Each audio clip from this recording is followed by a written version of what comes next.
আসসালামু আলাইকুম আমার প্রিয় আপুরা ভাইয়েরা সবাই কেমন আছেন? আল্লাহর রহমতে অনেক ভালো আছেন। আমরাও সবাই আলহামদুলিল্লাহ ভালো আছি।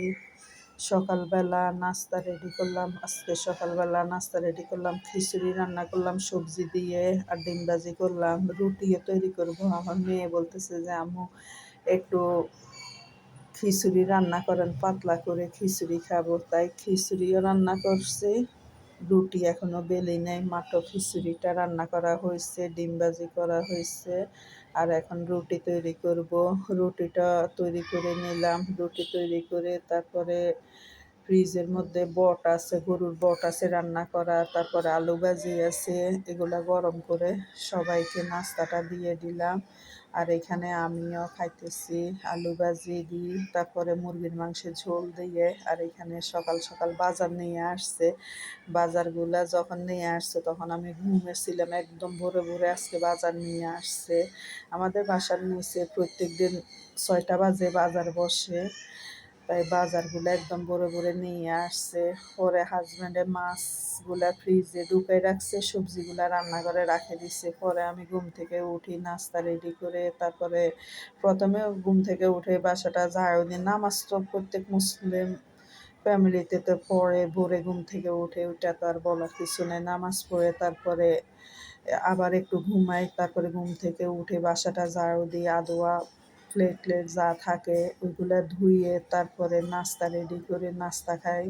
দুপুরের রান্নাগুলার প্রস্তুতি নিয়ে নিই। আজকে দুপুরে রান্না করব কাঁকরোল দিয়ে, আলু দিয়ে, রুই মাছ আনছিল তাজা তাজা, রুই মাছ দিয়ে রান্না করব। তারপরে ভাটা মাছ আনছে, অনেক সুন্দর আজকের ভাটা মাছগুলো। আর প্রত্যেকটা ভাটা মাছের মধ্যে অনেক ডিম।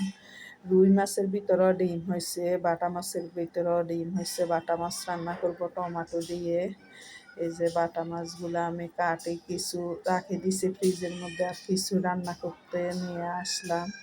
আর বাটা মাছের সাথে রুই মাছের যে ডিম হয়েছে ওই ডিমগুলো একসাথে রান্না করে ফেলবো। ফ্রিজের মধ্যে বেশি দিন মাছ থাকলে এত বেশি ভাল লাগে না, তাই মানে মাছ অল্প করে কিনে অল্প সাথে সাথে রান্না করে খাইতে যেরকম মজা লাগে পরে আর এরকম মজা লাগে না। আর আমার ফ্যামিলিতে মানুষের সংখ্যা কম, কিন্তু দেখা যায় 2 কেজি 3 কেজি আনলেও আমাদের অনেক দিন চলে যায়। আমি এখানে বাটা মাছ 2টা নিছি, 2টা রান্না করব। আর হলো মাছ আনছে, বড় মাছ আনছে, বড় মাছের ডিমগুলা নাড়ি বুড়িগুলা একসাথে মিক্স করে টমেটো দিয়ে রান্না করব। মশারির ডাল রান্না করব, করলা ভাজি, তারপরে হইল মূলার শাক ভাজি, এগুলি আজকে রান্না করব। এখানে আমি মাছগুলো আগে দিয়ে একটু কষাই নিলাম, তারপরে এখন আমি উপর দিয়ে মাছের ডিম, তারপরে মাছের নাড়ি বুড়িগুলা দিয়ে আবার একটু কষাই নিব, ঢাকনা দিয়ে রাখবো। আর এই ঢাকনা দিয়ে তারপরে পানি দিয়ে দিব আর টমেটো দিয়ে দিব। আজকে দুপুরে রান্না আমাদের এগুলি। আজকে মাছ আর সবজি রান্না করব।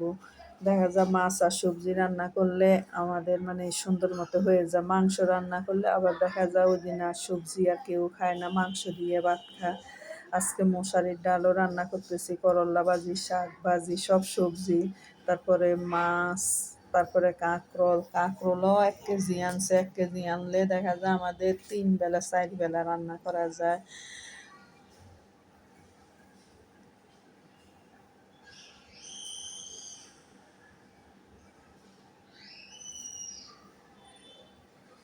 মাছগুলো আমি ভালো করে সুন্দর মতো কষাই, তারপরে মাছের ডিমগুলো দিলাম, মাছের ডিমগুলো একটু কষাই, তারপরে আমি পানি দিয়ে দিলাম।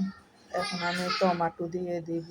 আর কাঁচামরিচ, যে সময় রান্নাটা আমি বসাইলাম ওই সময় আমি কাঁচামরিচ দিয়ে দিলাম। কাঁচামরিচ এখন আর দিব না, এখন একটু পরে আমি ধনিয়া পাতা দিয়ে দিব।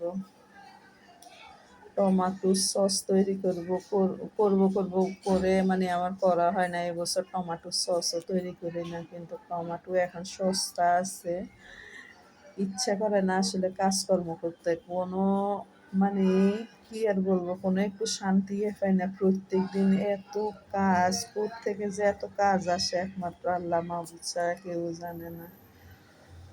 এখানে আমি মাছগুলা সুন্দর মতো রান্না করে নিলাম।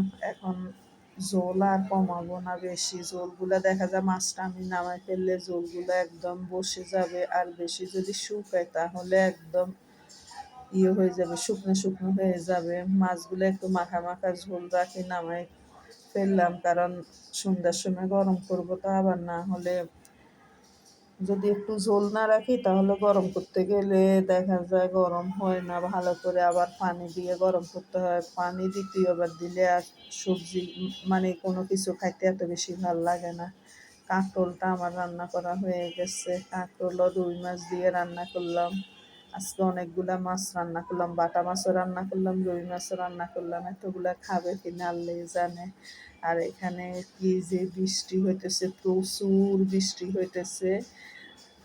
একটু শান্তি লাগতেছে বৃষ্টি হওয়াতে, একটু ঠান্ডা লাগতেছে, কিন্তু রুমের ভিতরে গরম, বারান্দায় আসলে আবার একটু ঠান্ডা, কিন্তু বারান্দার মধ্যে দাঁড়ায় থাকতেও ভয় লাগে, আকাশে যেভাবে ডাক দেয় ভয় লাগে, এই জন্য বেশিক্ষণ দাঁড়াইও না।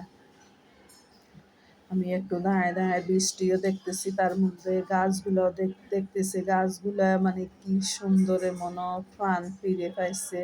যতই আমরা পানি দিই না, বৃষ্টি হইলে গাছের মানে অন্যরকম একটা সৌন্দর্য বাড়ে যায়।